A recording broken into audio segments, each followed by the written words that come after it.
Cette émission est conçue et réalisée par les membres de la communauté avec l'aide de Télécogeco. Télécogeco, partenaire de votre milieu.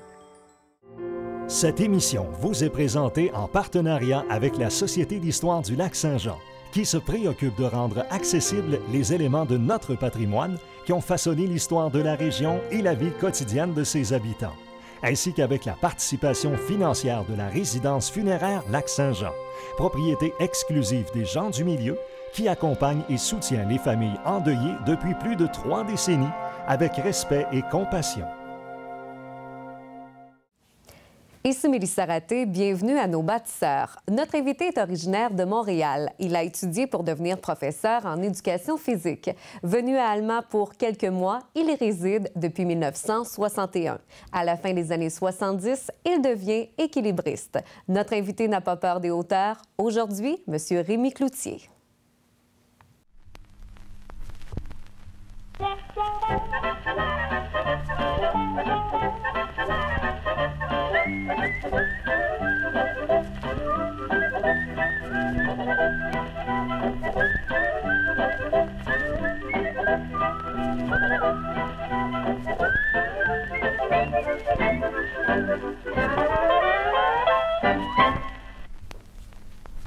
Monsieur Cloutier, merci beaucoup d'avoir accepté l'invitation pour Nos bâtisseurs. Ça fait plaisir.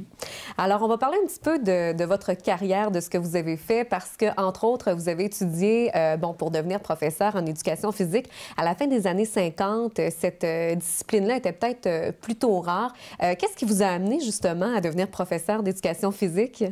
D'abord, je voulais être professeur. J'ai fait mon brevet à l'École normale de Jacques-Cartier. Puis je m'entraînais à la course à pied dans le parc de la Fontaine. Puis un monsieur connu dans le hockey aujourd'hui, là, qui me dit « Pourquoi tu n'en vas pas en éducation physique? » Moi, je n'avais jamais entendu ce mot-là, culture physique, éducation physique.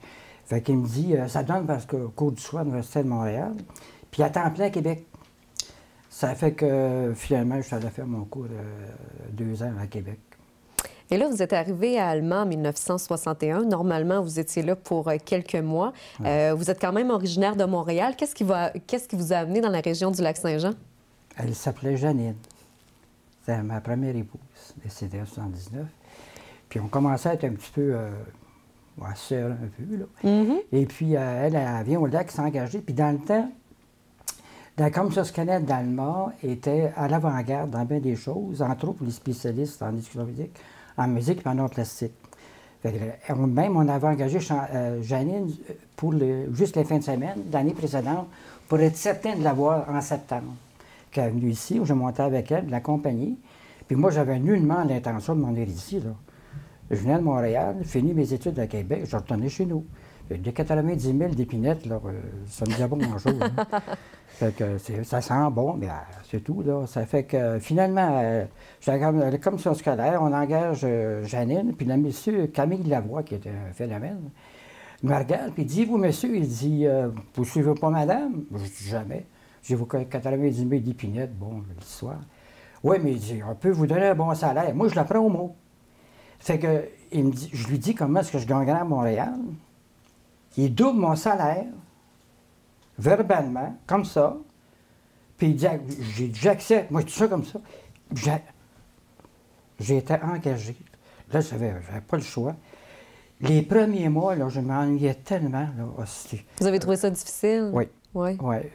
Mais si les personnes, si les gens, les jeunes d'Alma avec lesquels j'ai commencé à créer des liens, déjà en janvier, j'avais aucunement l'idée de partir.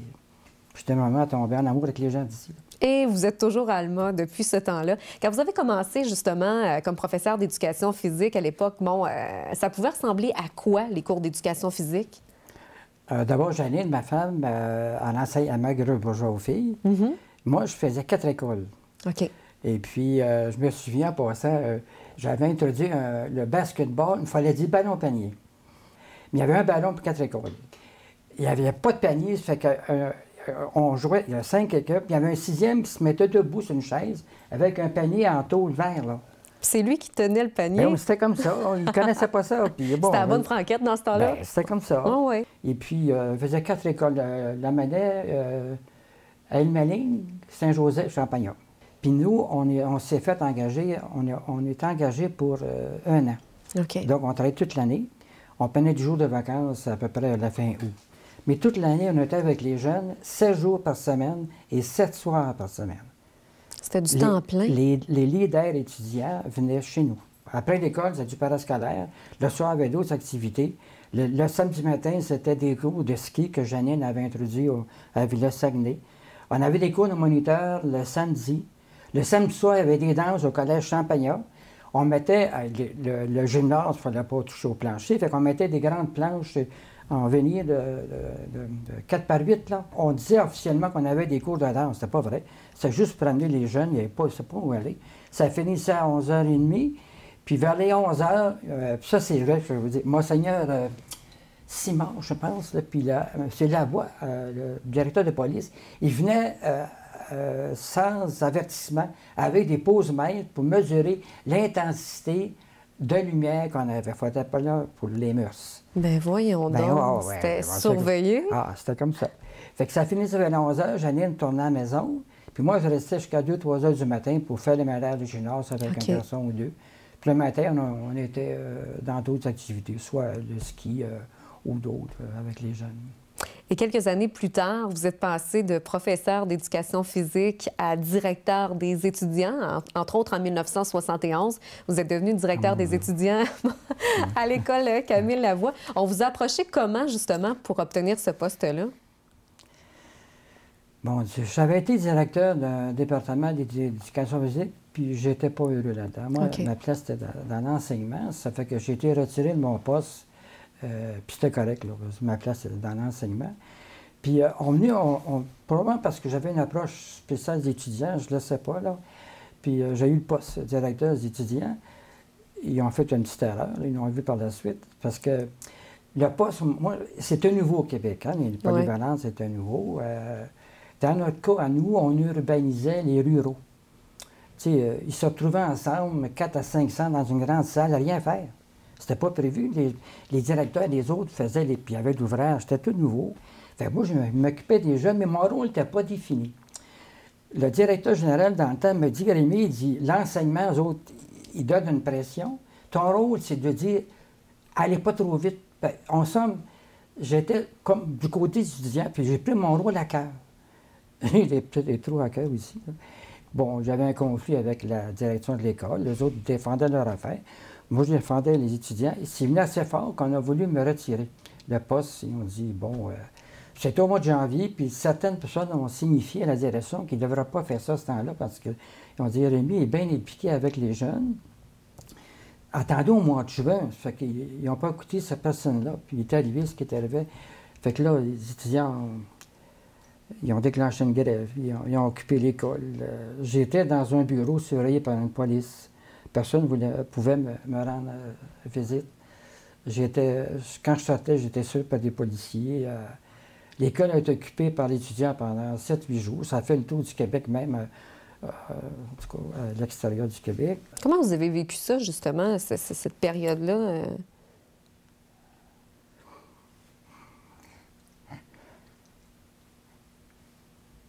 Ça rend qu'on pose la question. C'était un peu plus difficile? Je suis un peu sensible. Excusez-moi. Il n'y a pas de problème. Mais vous étiez apprécié comme directeur. Moi, je les sentais. Oui, hein? Puis j'ai toujours été comme ça un peu, là. Mais, tu sais, des fois, je n'avais pas les moyens, la parole pour le dire, mais je sentais qu'il ne s'allait pas, là. Tu sais, on faisait beaucoup de choses, mais on ne répondait pas à l'essentiel. C'est un défi un peu pour tout le monde aussi. Un défi exactement pour tout le monde. J'insiste, il n'y a pas de coupable là-dedans. Sauf que moi, par ma sensibilité, ma proximité avec les jeunes, qui n'était pas nouveau, hein, depuis 1961, j'étais assez collé sur les jeunes, merci, là, avec Janine. Là. En passant, une petite parenthèse, ma femme m'a beaucoup souffert de ça. Oui, ça a été difficile pour... C'est rare qu'on parle là-dessus, mais ça a été une époque pas facile, mais en tout cas, c'est... Par la suite, évidemment, en 1979, votre femme est décédée. Vous en parlez depuis le début, ça a été votre premier amour. Peu de temps après, vous êtes devenu équilibriste. Je sais qu'on ne devient pas équilibriste du jour au lendemain. Est-ce que ça a été votre façon à vous de lâcher prise, de vous évader par rapport à tout ça? Hey, j'aime ça, on m'a jamais dit ça. Ah, c'est pour moi que c'est ça. Oui. Oui, parce que j'ai, comme ma bicyclette, donc, comme vous savez, fait des grands voyages, j'avais mais l'équilibrisme, c'était pour moi une espèce de... Ah, c'est ça. Il fallait que j'aille au bout de moi-même. Puis j'avais pas des... C'est pas dans la boisson, dans ces choses-là. Ça fait que j'allais là-dedans. J'avais commencé jeune également, mais avec Janine, elle m'avait défendu. Ça, c'est une autre histoire. Parce qu'elle m'avait défendu, tant qu'on serait ensemble, elle m'avait vu faire un équilibre au-dessus des chutes de Montmorency. Puis elle se met à pleurer. J'avais demandé de me photographier. Elle ne pensait pas que je me mettrais ses mains. Elle pensait que je me mettrais... Mais non, maman, c'est... Elle a pleuré. C'est beau. Je ne le fais plus jamais, c'est une promesse. Elle est décédée en mars 79. Oui. Puis au mois d'août, je montais sur le pont d'Une-Maline.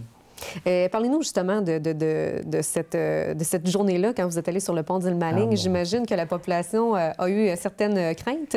Bien, c'est... En fait, c'est il y a un jeune homme que je peux nommer, Éric Dufault, qui est un athlète, puis encore d'ailleurs. Puis on s'est lancé un défi. On va jogger demain à Île-Maline, puis en traversant, on fait un équilibre sur le pont. Entre-temps, un photographe, journaliste, est au courant de la situation. Moi, je ne suis pas au courant de ça. Là. OK. Il est sur les lieux, puis à dernier moment, je l'ai vu, qu'il était en bon. Fait que je lui ai dit, je n'ai pas appelé le photographe pour dire, je vais être là quand même. Là. Ça fait qu'on fait notre jogging, on fait notre équilibre. Ça fait que je monte, là, on enjambe le garde, Oui. je fais un équilibre, mais il faut bien comprendre les choses. Le premier équilibre, on le fait le dos au trottoir. OK. Ça, il n'y a aucun problème à ce côté-là. Tu ne peux pas tomber du côté de l'eau, c'est impossible. Tu pars de là, donc... Fait que quand j'ai eu terminé, je dis à Eric, je dis, maintenant, on va le faire en l'angle. Là, je l'ai fait à l'envers. Vous l'avez fait de l'autre bord? Oui. Oh. Le dos vide, là. Puis je me suis dit, je l'avais regardé, puis j'ai fait comme ça. En tout cas. Est-ce que vous vous êtes fait peur? J'ai jamais pensé une fraction de seconde que je tomberais, pour moi, j'aurais tombé, d'ailleurs. Mais j'ai jamais pensé à ça. Par la suite, j'ai fait un tour du Québec, fait beaucoup de spectacles d'équilibristes. J'ai jamais pensé une seconde que je vais vous faire tomber. Jamais. Est-ce qu'il y a des gens qui vous ont déjà peut-être découragé par rapport à quand vous faisiez votre équilibre et tout ça, ou non, les gens de votre entourage vous encourageaient à aller plus loin, à vous dépasser? D'abord, comme on décourage, là, c'est pas à bonne porte, là. Je l'avais dans la tête. Mais c'est ça? Non, je l'avais dans la tête. Mm-hmm. Puis quand je faisais un spectacle d'équilibriste, que ce soit à Trois-Pistoles, à Québec, Festival du Bleuet, en Doldo-Mistassini, je me préparais 2 jours d'avance. Puis la veille, là, c'était un coucher tôt avec on appelle ça une visualisation. OK. J'étais sûr de moi, mais là, j'allais encore plus loin. Je ne comprenais pas que les gens avaient peur. Et pourtant, c'est arrivé une fois, j'étais à Dolbeau, j'étais en équilibre comme ça, puis une madame qui était en bas, j'ai fait ça comme je ne regardais à rien, puis elle a perdu connaissance. Ben voyons donc. Ben oui. Alors, je trouve que c'est un bel homme. Sûrement. En terminant rapidement, peut-être en 30 secondes, peut-être votre plus beau souvenir de tout ce que vous avez fait justement en tant qu'équilibriste. Est-ce qu'il y a un moment fort dont vous allez vous rappeler? Oui. Oui, c'était il y en a eu plusieurs, mais celui-là, c'était à Saint-Siméon, le festival de l'Éperlin. Il y a un camion d'une compagnie, d'une brasserie, puis là, je ne sais pas où monter. Fait que je monte sur le camion, en oubliant que c'est pas stable, un camion. Même c'est lourd, puis ça bouge. Ouais. Fait que je monte mes chaises, puis là, le bateau, le traversier, le Rivière-du-Loup était là. Puis j'ai su, il attendait que je fasse mon équilibre pour partir.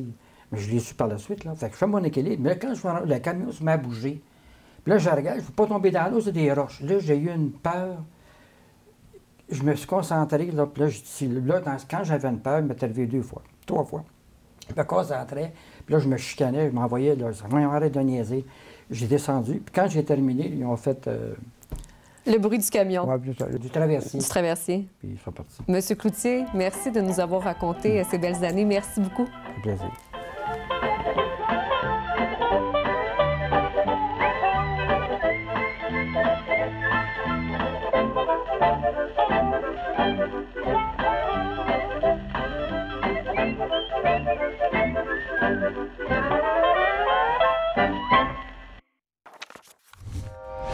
Télé Cogeco, un service exclusif aux clients de Cogeco. Télé Cogeco remercie la Société d'histoire du Lac-Saint-Jean qui a assuré la recherche de la série Nos bâtisseurs. de même que la résidence funéraire Lac-Saint-Jean pour sa contribution financière.